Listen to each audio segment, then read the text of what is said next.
Welcome to the Coming Home Well podcast, the show that educates, supports, and advocates for the veteran community. Your host, Dr. Tyler Piron, U.S. Army retired, will bring you exciting conversations with amazing guests about resources, research, and military history, all geared to helping our warriors to come home well. Here's your host, Dr. Tyler Piron.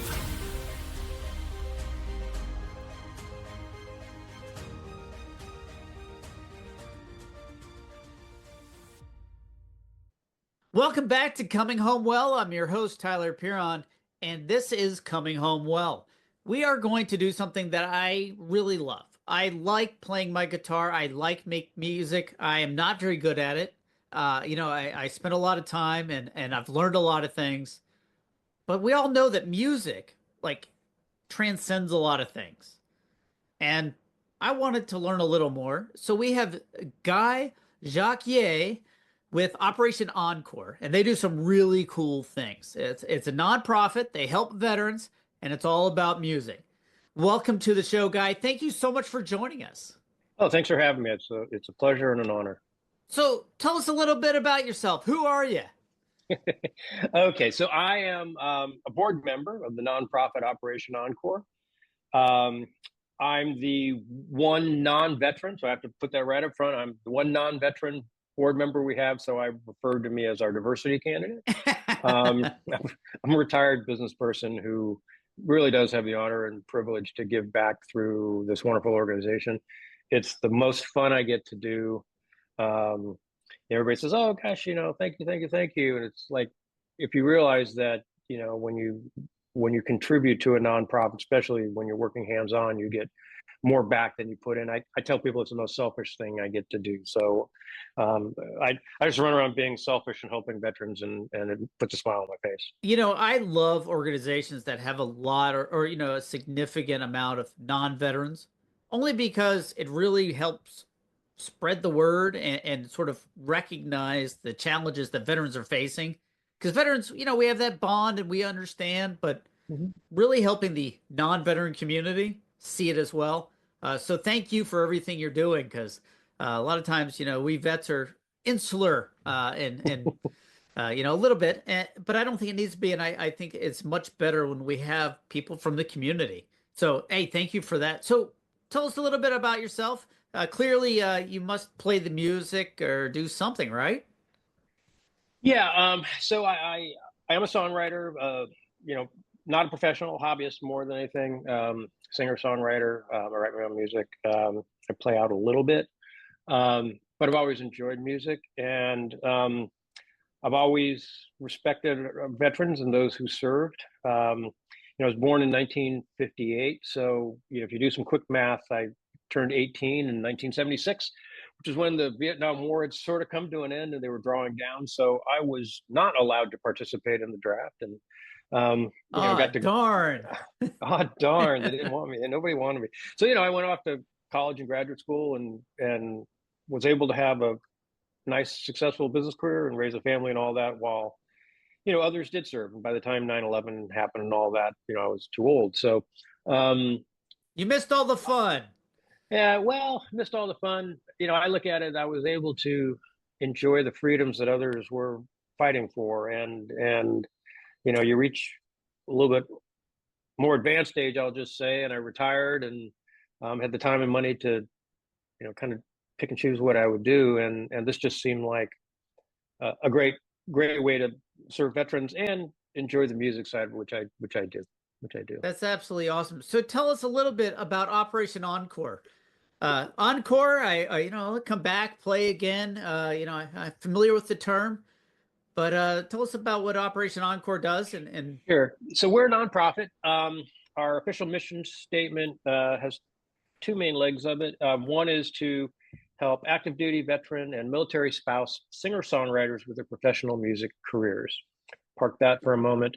The second part is to try to help bridge the communication gap that does sometimes exist between the 99% of our citizens who don't serve, like you were mentioning, and the 1% who do. And as you and probably some of your other guests have talked about, sometimes the civilian perception of veterans gets a little bit skewed to I say the fat tails of the distribution curve. So, if you're a math major or something, or a science major, but they think that they're either, neo-Nazi, ultra right-wing, blah, blah, blah, or they're homeless meth heads and, on the street begging for pennies. And as you know, most of them are somewhere in the middle and, Yeah. It's the most reasonably diverse, normal. the most Yeah. diverse organization I've ever been in. Yeah. And so how do you tell that story through music, either through the actual music or just presenting music by veterans who are as talented as, anybody's going to come out of Los Angeles or Nashville. So what do? We really look at ourselves as being like the venture capital to their career, starting out. Although we have a terrible business model because we don't take any financial return. We're a nonprofit, so we give the money away. But no, I mean, these are, again, highly talented artists seeking careers in music. So it's not music therapy. It's not hobby necessarily. They're playing for money. But they spent 4 to 24 years in the service of their country. So sort of by definition, those years they were pursuing a different career. And music is a young person's sport. And so, if you separate from the military and you're 30 or you're 40 or whatever, you need a little boost. And when you're starting out, small dollars, just like starting out a small business, because you are running your own do-it-yourself business in music, a little bit of money at the start can go a long way. So what do we do with that? We help them professionally record, a couple, 3 songs, put out an EP. I mean, real Nashville quality recordings, get it on Spotify, get it on social media. I co-host a podcast series where we interview, the artists. We'll book gigs and festivals. A lot of our engagements come in partnership with other veteran nonprofits who are doing fundraisers. We have no paid staff at Operation Encore, so it's an all volunteer board. We do all the work. Yeah, same thing as Coming Home Well, and I think that adds a certain, pureness to the process. Well, it adds a pureness, I would say, although there's some really good organizations who there's do have some overhead. wonderful. Yeah, there's tons of them, but it's one of those, where your money's going. Yeah, but I mean, the limiting factor is, were we to try to put on events ourselves, we could put on 1 or 2 a year. And by partnering with other veteran organizations who are already putting on an event, yep, and toughest things about music, getting butts in seats, so they're already, coming up with 200, 300 or whatever. Oh wow, people who are there to support veterans by virtue of being at a fundraiser. And so we can bring in live music and let our artists participate and bring that personal touch to their fundraiser and maybe have a bigger exposure type thing. Yeah, I mean, for artists, again, if you have a couple 300 people leaning into a veteran cause, they're more likely to, they hear this person and they sing a service related song and it touches them to say, wow, how do I follow that person? Come up afterwards, tell me about your service. Oh, where were you in Afghanistan? My son was wherever in Iraq. It's those sort of things that build a fan base. And again, I'm sure I'm speaking to the choir, but for a lot of these vets too, it's, how do I give back and how do I connect with that community? We were just at a fundraiser last weekend that we think raised netted $400,000 for another cause. We were able to bring in 4 artists to play at that. That's tremendously gratifying to the artist to know that they were part of something that raised that amount of money that's going to go help that's their fantastic brothers. Yeah, it's really fun. We have 38 that artists. Synergy is just so cool.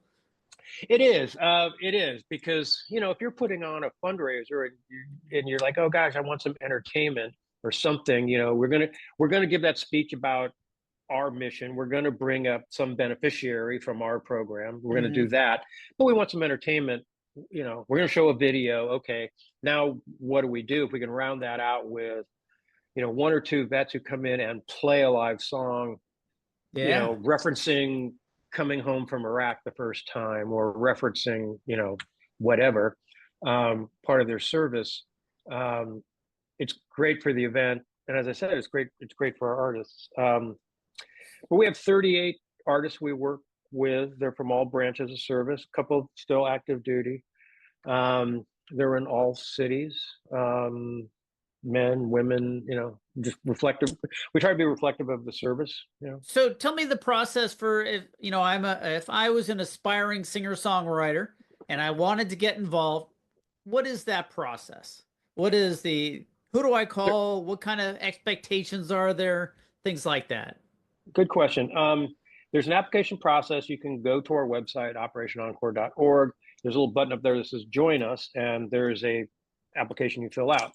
And it asks about your military service, and it asks for a link to your, music website and to your Facebook page. And, you submit a demo song that you want us to consider with the lyrics. I will say that it's quite competitive. It sounds like it. Yeah, I mean, last year, well, again, because we have limited resources, we bring on a couple of new artists a year. Well, you want them to be able to succeed, and we do. But the point being, last couple of years we had about 50 applications a year. For a couple of, like last year we had a really good class of applicants. We took on 5 new artists. So that must be the hardest decisions. It is.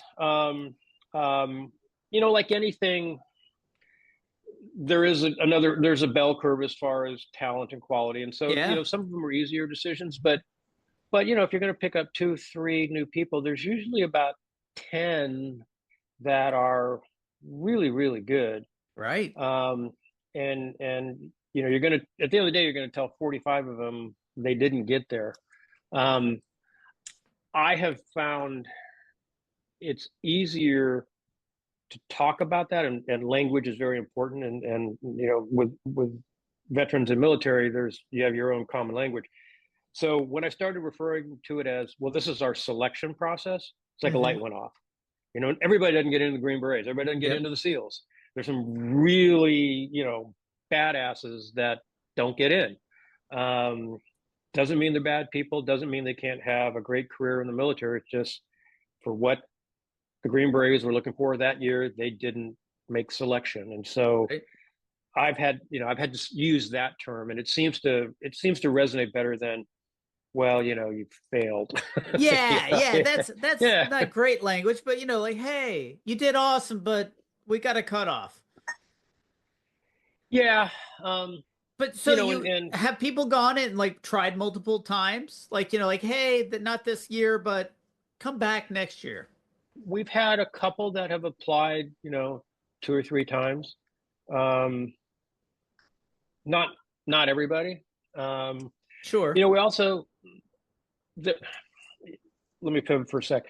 We're very clear that we're looking for the professional musician. So we're not a music therapy program. Right. There are some very good ones. Soldier Songs and Voices, recommend them highly. Tons. Creative vets, tons. Guitars for vets, help if you want to play. Yeah, we've had them on recently. They're great. They're great organizations. They do really good work. And so there's some of these people who apply, and we'll get back to them and say, hey, you didn't make selection for us, but it seems like where you're going with your music is really more, developmental or music therapy or something like that. Here's a link to Soldier Song Voices, talk to Dustin there, or talk to Phoebe Hunt, and, see if you can get plugged into that. There's also, a couple of weeks ago, we were down at Camp Southern Ground, which is Zach Brown's nonprofit south of Atlanta. By way of background, he has a great organization there. He has a 400-acre horse ranch. He took 100 acres for himself and put 300 into a nonprofit. In the summertime, they do summer camp for kids. The other 9 months, they do veteran programs. Oh, wow. I didn't know that. Oh, yeah. There's a guy named Jake Dukes down there if you want to talk to him. But a lot of what they do is career transition. So we partnered with Zach's team 3-4 years ago to put together the first music industry boot camp. So it's all for veterans around Veterans Day weekend. And we bring in Hall of Fame songwriters and vocal coaches and social media marketing people. And really put together master classes on the building blocks of running that business. But that's not just for Operation Encore artists. It's for professionals who are moving along in their career. So Right. we have a number of people who come through our process and we say, gosh, we couldn't take you, but here's an application to something that's really cool, and I think I was just down at Camp Southern Ground a couple of weeks ago, and out of the 16 or so, I think we had 5 or 6 that had applied to Operation Encore, didn't get in, but we referred them. And So, I'm on, that must be so hard because I know that I can't carry a tune. I recognize that about myself. But it's when you see somebody that is so talented, you just know it. Like, especially if you have that. But the difference between me looking and saying, I really like that singer, songwriter, whatever, and somebody who knows the business and like really gets it. It's like watching gymnastics at the Olympics and they're doing these little tiny judging differences. That makes a big difference. And if you're trying to break into that business, having served in the military, and usually you start out when you're pretty young and then you serve, 3, 20, 25 years, and you probably were doing some on the side. You don't know the music business. You might know the military, you might know other things, but I know people in Nashville, and it is a whole different world. it is, and there are a lot of highly talented people who aren't going to make it and be stars. Yeah. You know, I mean, our definition of professional runs a gamut from, we have a number of artists who I'll say have families and a real job and Yeah. maybe front a band or do this, the solo thing, but play out 4 times a month and earn a couple $300 a time, and it supplements a retirement income or a medical discharge income, and that's wonderful, and we'll support that. And they're going to drive an hour, 2 hours to a gig, and then be home at night and wake up with their family, and What that's do they great. call those gig musicians? Yeah, gig musicians are just, yeah, and they're, yes.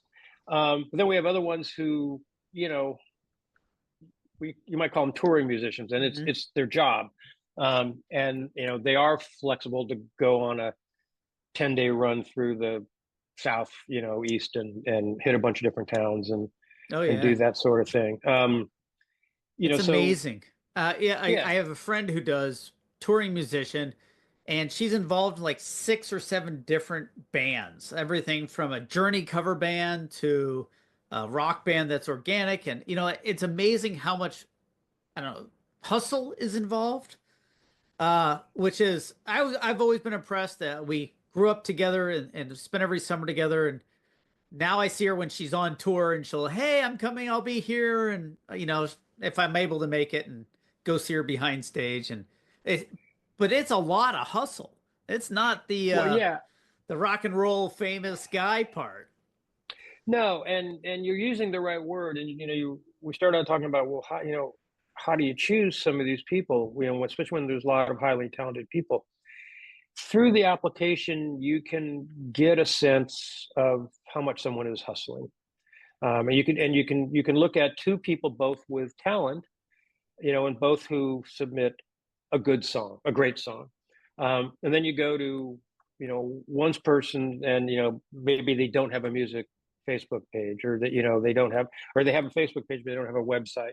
Or they've maybe recorded one song of mediocre quality and it's on Spotify. And then you go to somebody else, and it's like you go to the website and you say events or tours, and you see the next 10 they have booked on their website. And you go to their Spotify account and they have 65,000 plays, of some song that they wrote. And you can just tell that person is serious about it, and they're hustling. I mean, they already are hustling. So maybe with a little bit of support and a little bit more money behind them, they can, go to that next level. Hmm. But you're starting out with someone who's committed to it, and given the choice, if you're going to back someone who is demonstrating hustling, versus someone who is, just starting more developmental, or thinking about it, or it's They probably need a little it, mentoring first to get to that level where they're like almost gonna make it. I mean, mentoring or just, drive. I mean, one of our artists, Derek Stoner, who's 20 years, 22 years, somewhere, retired Green Beret though. I mean, literally, joined when he was 18. He's now 40, call it. He separated from the military during COVID, locked down, and wanted to be a musician, and played a little bit like you were talking about. Well, during COVID, he practiced 12 hours a day for 2 years. And I was talking to him, and I was interviewing him on our podcast, and I said, well, what were you working on? He said, well, I picked a bunch of songs because he lives near Nashville and he wanted to go play down on Broadway in Nashville. He said, I put together like a 90-minute set, hour and a half set, and I just I did that. I said, well, great, that's 90 minutes. What about for the other 12, like the other 10 hours? And he goes, I played it over and over. You got to get those reps in.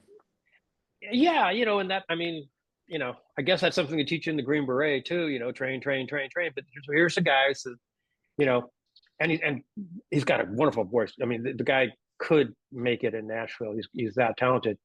But, he just decided that this is what I'm going to do. So he spent 12 hours a day in the basement, probably drove his wife crazy. And probably put on the headphones, and, I've got a electric acoustic. I do that. That's when I started playing during COVID. I'd never played before. But I can't imagine going in the basement and playing, call it a 90-minute set, 8 times, like 5 days a week. Well, that's why they are the finest fighting force in the world. Well, that's why I think he's gonna be famous someday as a musician. So it's a pretty competitive process.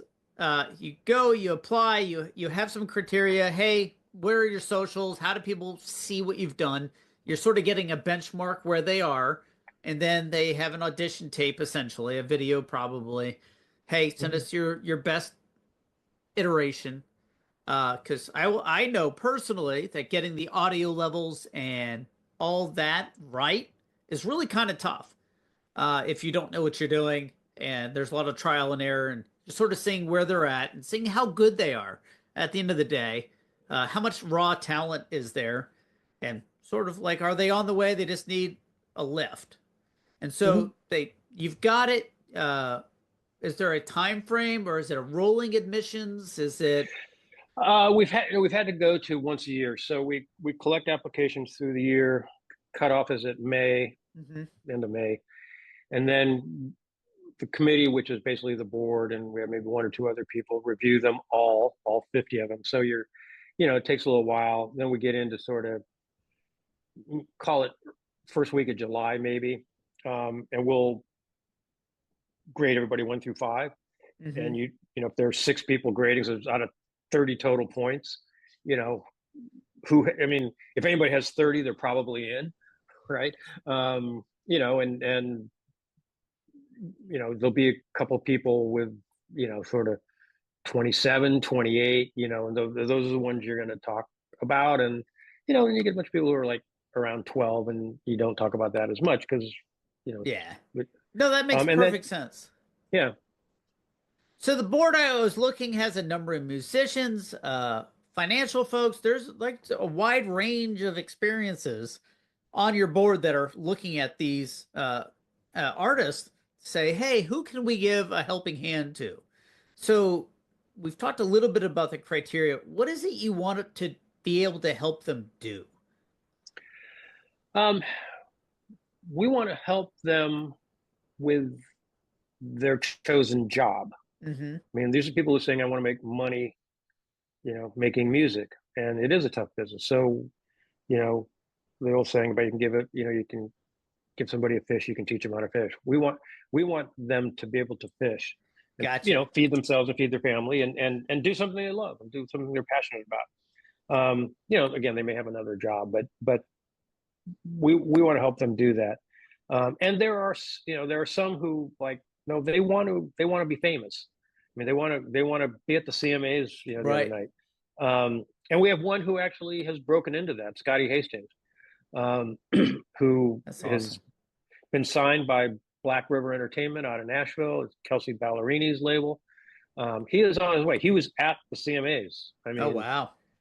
He recently released a cover of "Till the Last Shot's Fired," which Trace Adkins made famous, but he has Lee Brice and Dolly Parton singing backup. Wow, that is so Um, cool. yeah. So by the way, everybody out there, go check it out. I mean, it's a wonderful song. Bring tears to your eyes. He does a great rendition of it. And here's a guy who served in Afghanistan, was on patrol, shot 10 times. Um, 6-8 months in Walter Reed, still has nerve damage in his right hand. He has to Velcro a pick to his thumb so he can strum. But when Dolly heard that story, she goes, "Of course I'm going to sing backup for him." Yeah, I mean, she go is pump up the song. of all the people in the world, I always worry for Dolly Parton because she is just literally the nicest person ever. Yeah. So Yeah. Operation Encore, you get 4 or 5. Is it a number of people that are in the stables, so to speak? Is that sort of the limiting factor? You've got 38, I think you said. Yeah. You're trying to keep it at a certain number, or no, it's not that formulaic. It's really what can we handle? right? Both financial resources and really our limiting factor now is really more time, because it takes time to organize all this. It takes time to help these people book gigs, and it's not just like, okay, phone call, they got this gig. It's like, okay, we're going to pay for their travel. Now, where are they going to stay and all this stuff, and collecting, we may have an agreement with the other nonprofit. They're going to pay $1,500 towards this man or woman coming. And so we're going to pay all the bills and sort it out. And 500 goes to the artist. And, there's just stuff of being a record label, sort of a nonprofit record label. That's a great way to put it. A nonprofit record label for veterans. That is a catchy title. You ought to use that in there somewhere. Hey, yeah, the only difference is we're nonprofit on purpose. Yeah. Well, yeah.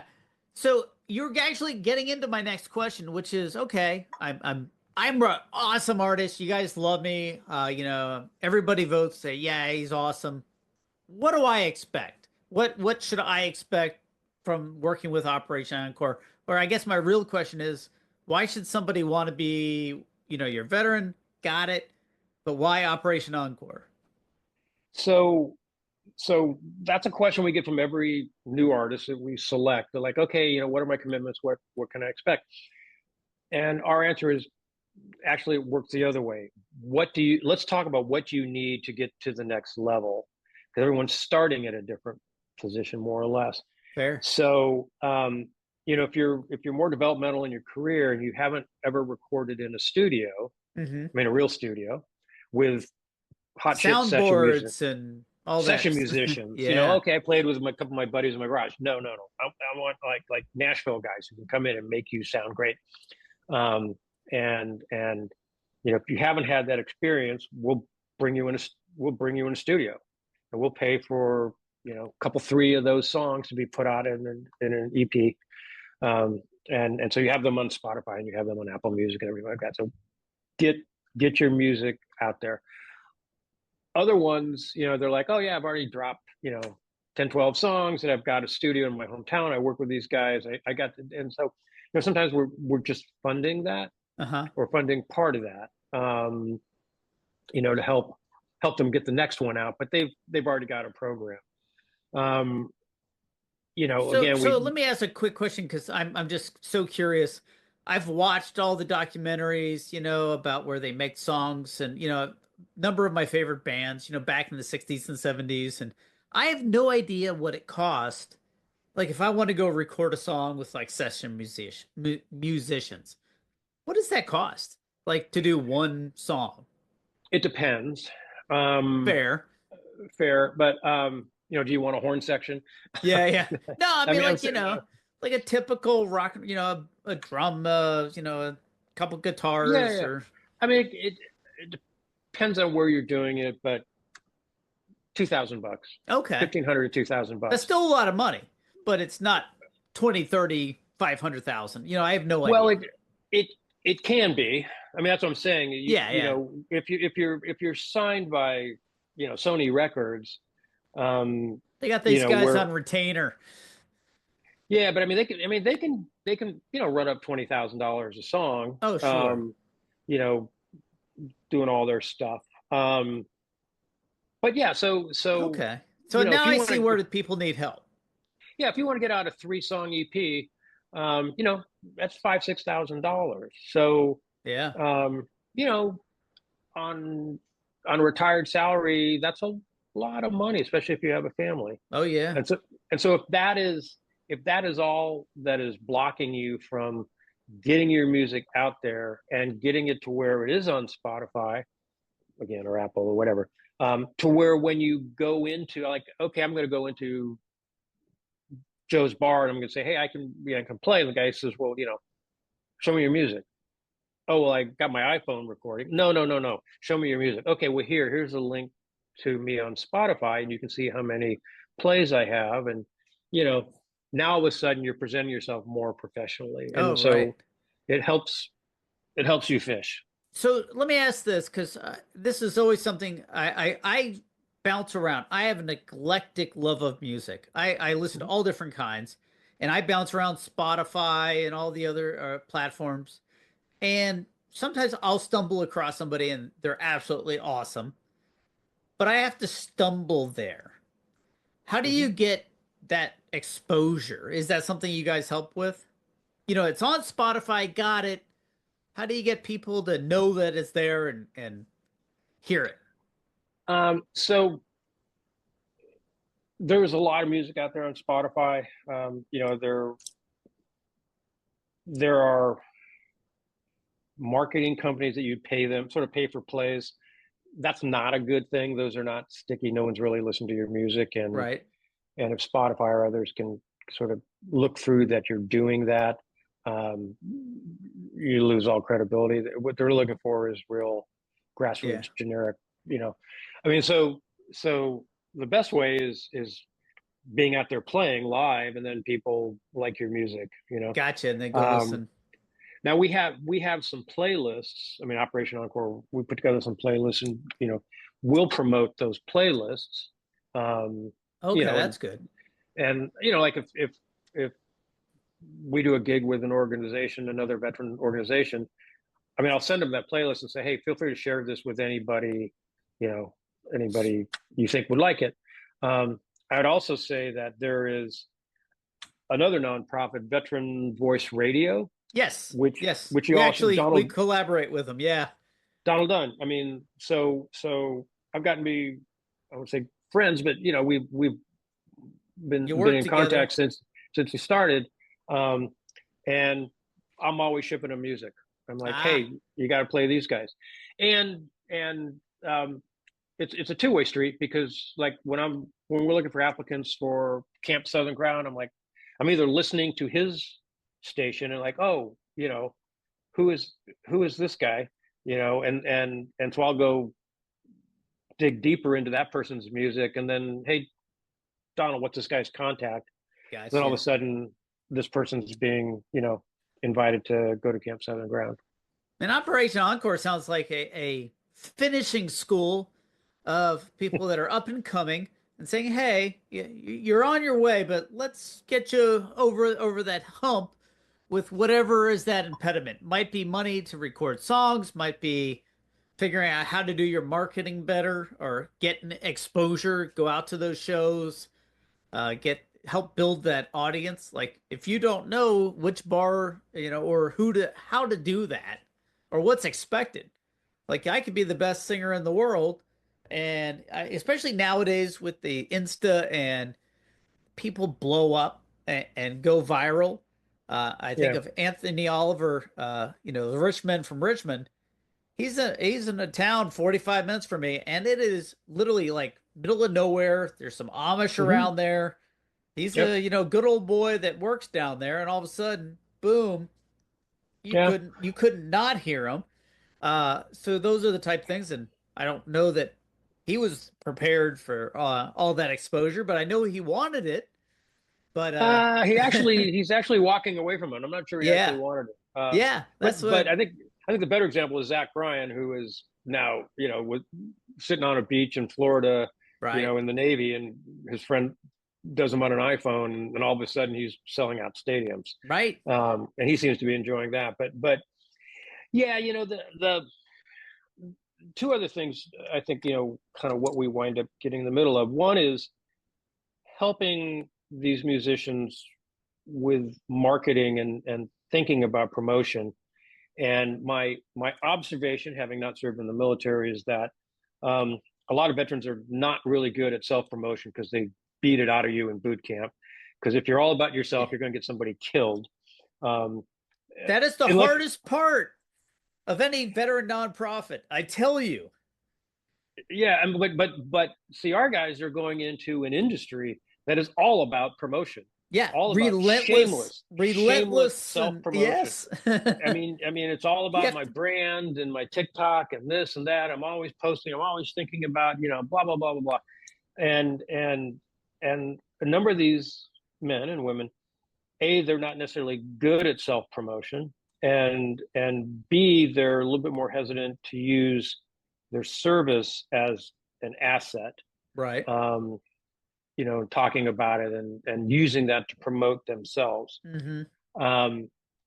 I have no such reservation about promoting them. Right. And having not been in the service, I don't mind being shameless.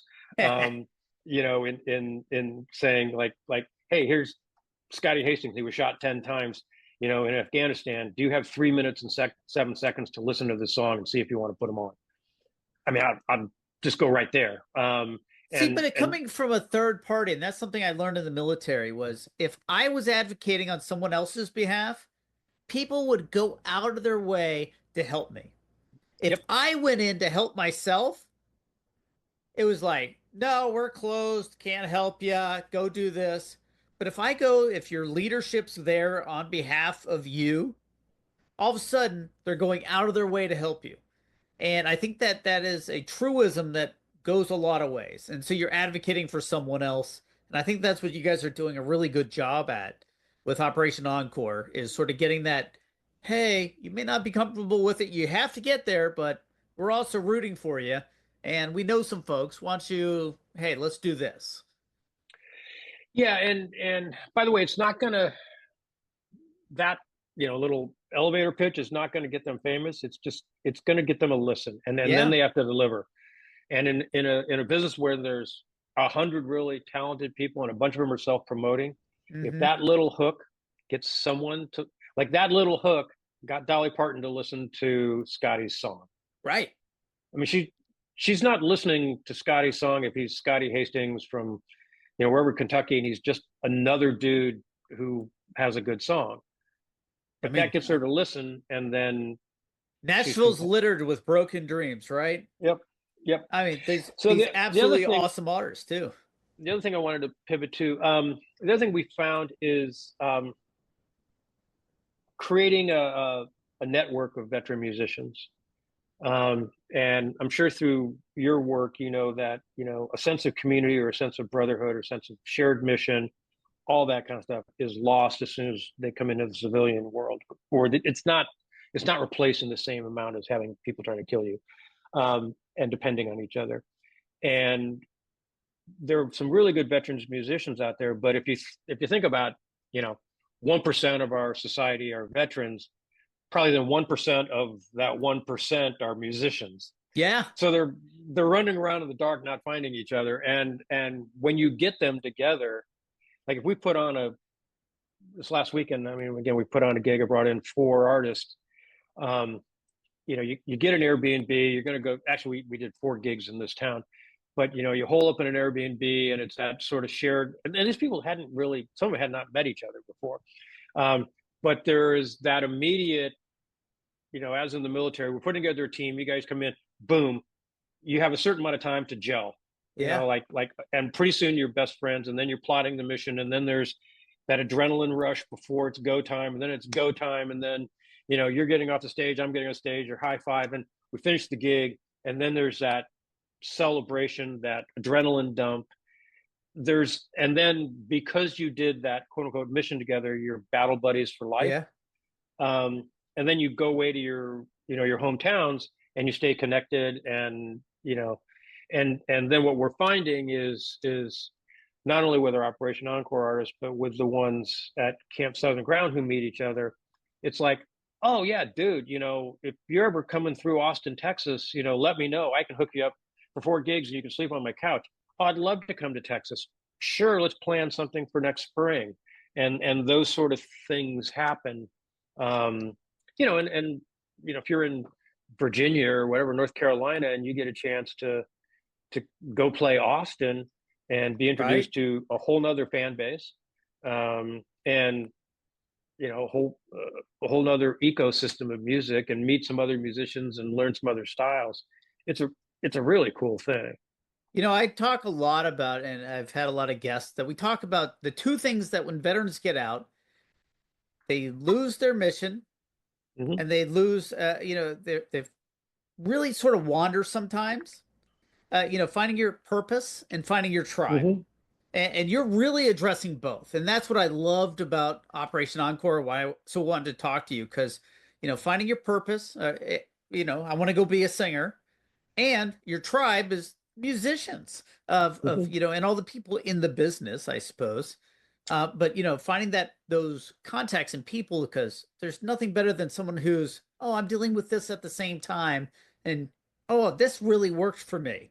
Oh, okay. And that shared military, I tell you, every single time you could put 5 veterans from 5 different eras, every category of type of military branch and gender and race, and all of a sudden they'll be trading war stories in 5 minutes. Just go sit in any VA hospital and see a random waiting room, and all of a sudden you'll see all that chit chat going on. So I love the fact that you're addressing those two things that are really the hardest things for vets when they get out, is finding your purpose and finding your tribe. You're addressing that really, really well. Obviously, it's a lot fewer people. It's not a therapy. It's not a, hundreds of or thousands of people a year. It's, hey, you have a good shot. If you Operation Encore, auditions, you're in there. You're dang good, and you have a great chance to go make it in your chosen career, which is fantastic. But you're also getting those resources and help to get there. So you guys do a lot of things. We've talked about a lot. OperationEncore.org is the website. I've been meaning to mention that, because go check it out. And I'll put it in the show notes. So if you're listening to this while you're driving and stuff, don't worry about it. It'll be in the show notes, and Guy's contact and all the ways to join. But I've asked you a lot of things, and I'm sure there's something I should have asked you about but haven't. What should I have asked you about? Yeah, we touched on it a little bit, but here's my ask. I talked a little bit about Scotty Hastings, who has been signed by Black River Entertainment. There's some really great people there at Black River, specifically Doug Johnson. One of the things we have been talking about for several years now is them possibly creating an all-veteran music label in Nashville. That'd be cool. Which would be really cool. And so Scotty's sort of their test case. They're sort of, beta 1 or patient 0, to see if they can take him and really make him viable commercially. In which case, it gives them more confidence to actually make the investment and start a veteran music label. I've been on them for 3 or 4 years to do this, because I think I know there's a market for that, because we're out there with these guys playing, all the time, and I'm seeing the audiences connect with these people. So I know there's an audience that is interested. I know it's sticky, and I know they would be supportive. And I know that if there was a label that was promoting it, there'd be people who would follow that and follow those artists. I mean, it's just, it's not everybody, but if you went on tour with these artists, and got the right promotion and a real record label kind of a thing behind it, it would fill events. The red, white, and blue kind of, hey, you go for the music, but it's also all veterans. It's I've put guys up on stage in Boise, Idaho, and afterwards took 2 of them out to a local steakhouse and we're sitting down to steak, and it's the guy who walks up and goes, "Hey, you were the two guys who were on stage." Yeah. And just gives the waitress $200 cash and says, "Whatever these boys want, on me." Yeah. It's that guy who is going to be a loyal fan. Oh, sure. So you didn't ask, but my ask is that for your audience, follow Scotty, support him. Let's try to make him a success, and we'll open the door for more. We'll open the door for more, and we'll get big time record labels supporting this, and we'll have more than Zach Bryan. I mean, there's don't get me wrong, there's Jamie Johnson and a bunch of guys who are, Johnny Cash and Chris Christopherson. Right. So there are very famous veterans, but I think we can open that door wider, starting that aperture just a little bigger, wider. I mean, the songs, I remember years, I'm getting old, so this is a long time ago when I went to basic training, but God Bless the USA was popular even back then. Now it's, an anthem. But Toby Keith had a ton of songs that are very much sort of the soundtrack of the Iraq and Afghanistan wars, because he did all those songs right after 9/11. Mm-hmm. That sort of just spoke to that zeitgeist in American music. But veterans don't have to necessarily do those songs, but I think there's definitely an appetite for that kind of, hey, we expect this. We love America, and boom, we want to help these vets. So if somebody wants to go check up Scotty Hastings, how do they find him? Scotty Hastings, HASTING, Scotty Hastings Music. Okay. .com, or he's on Facebook. You can Google him super easy, and I'll put it in the show notes too. Yeah. A link to his Spotify, so you guys can go check him out. He's really good. I've checked him out before. So, if you like music, you'll like it. Trust me. Unless maybe you like punk or something. It's not really punk, I guess. But actually, if you like punk, you should try Souls Worn Thin. And Souls, SOULS, Worn Thin. That's one of our guys who cracks me up. Stephen Wayne grew up in Arkansas, started listening to punk at 12. At 14, left home with an old Fender Squire guitar and $100 at 14, hopping Greyhound buses, playing punk rock music around the country, sneaking on Greyhound buses, learn how to sneak on not pay. That $100 wouldn't have gone very far. No, but then he gets to be 18, and of course he meets an Army recruiter and spent 20 or 22 years in the service. He still fronts a punk rock band, has daughters 23 and 25 years old who come to his live shows. And that's about as cool as it gets. I had a great friend when I was growing up. He was all into punk and, very, very punk. I had a mohawk, and he's literally the nicest guy I've ever met. Like, just we're still friends decades later. And you would think, okay, that punk rock and super nice guy, like kind and helpful and thoughtful. And you're like, punk is all about resisting the man. They all go in the military. Like, there's a whole cadre, especially in the specialty fields. There's a lot of punk rock out there. So I don't know. There's a psychological study somewhere in that, but we're not going to do that today. So Operation Encore, fantastic organization, operationencore.org. I'm sure you need money. Go donate, folks. Every dollar goes to help support these artists as they're transitioning, as they're trying to break in to get big. So I do have one last question. We've talked a little bit about it with like Scotty. What are some people that sort of exemplify what you're trying to do, that have sort of succeeded? They're on their way. Somebody we should go listen to besides Scotty, in addition to Scotty, I should say. In addition to Scotty. Again, I mentioned Derek Stoner. If you like country music, he is the real deal. Grew up in Craig, Missouri, population 200. I think I've been there. Yeah, he got his wife pregnant at age 17 and just did the right thing and married her. 9/11 came, and I got to go fight for my country, and spent 22 years in Green Berets. He has a song called Bad Man Finder, which is about his career of sliding out of helicopters, kicking in doors, and taking war, terror, making sure it's an away game.